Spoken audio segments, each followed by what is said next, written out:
நண்பர்களே எல்லாரும் எப்படி இருக்கீங்க? நல்லா இருக்கீங்களா? இவன்டா கொஞ்ச நாள் ஆள் காணாம போயிட்டான்னு பார்க்காதீங்க, இங்கேதான் இருக்கிறேன். உடம்பு சரியில்லை நண்பர்களே. உடம்பு சரியில்லாதனால வாய்ஸும் போச்சு. வாய்ஸ் நல்லா இருக்கு, வாய்ஸ் நல்லா இருக்குன்னு வாய்ஸை முடிச்சு விட்டாங்க. ஒன்றும் பிரச்சனை இல்லை, திரும்ப ரெக்கவர் ஆகி வந்துருவோம். எந்த டேஸ்ல இருந்து வீடியோ விட்டோமோ அதே டேஸ்ல இருந்து திரும்ப ஸ்டார்ட் பண்ணிடுவோம். அதுக்கு முன்னாடி இன்னைக்கு ஒரு தரமான டயட் பீஃப் ரெசிபி எப்படி செய்யறதுன்னு பார்ப்போமா? வாங்க. இப்போ பார்த்தீங்கன்னா இதே பீஃப் ஒரே எலும்பு கறியாக தான் வாங்கிட்டு வந்திருக்கேன். உடம்பு சரியில்லையா, அவரே சொன்னாப்ல, தம்பி எலும்பு கறியா சாப்பிடுப்பா, உடம்பு சரியா இருந்துனாப்ல. சரின்னு சொல்லிட்டு எலும்பு கறியா என்னதாச்சு. இதை ஃபர்ஸ்ட் வந்து அலசி எடுத்துக்குவோம்.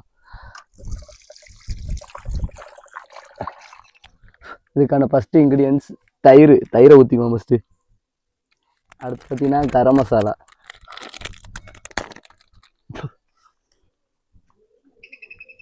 அடுத்து பார்த்தீங்கன்னா மட்டன் மசாலா. ஏன்டா காமாச்சுமான்னு கொட்டுறான்னு பார்க்காதீங்க, அளவில் கரெக்டாக இருப்போம் நம்ம. அடுத்து மிளகாய்த்தூள் கொஞ்சோண்டு, அடுத்து மஞ்சத்தூள் கொஞ்சோண்டு, நான் வாசனை ஸ்மெல் வராமல் இருக்குது. அடுத்து பெப்பரு. இன்னையோட தொண்டை வலி எல்லா வழியும் போகணும் இன்னையோட. சரி, மண்டே அந்த கொண்டையை மறந்த மாதிரி உப்பு மறந்துடக்கூடாது, அந்த அளவு உப்பு போட்டுக்குவோம்.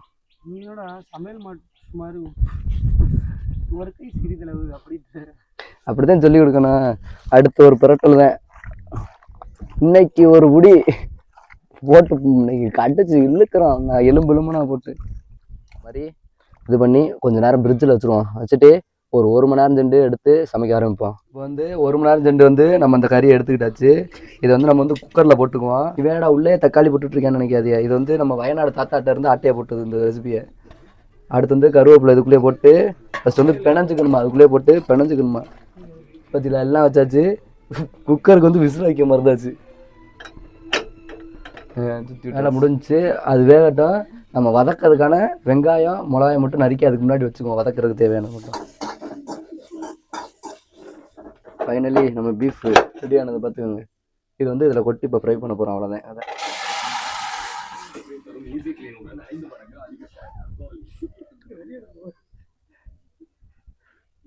ஒரு வழியாக நம்மளோட டயட் பீஃப் ரெசிபி ரெடி பண்ணியாச்சு. இதை வச்சு இன்னைக்கு ஒரு புட்டிக்க போகிறோம். தரமாக இருக்கும், சூப்பராக இருக்குது.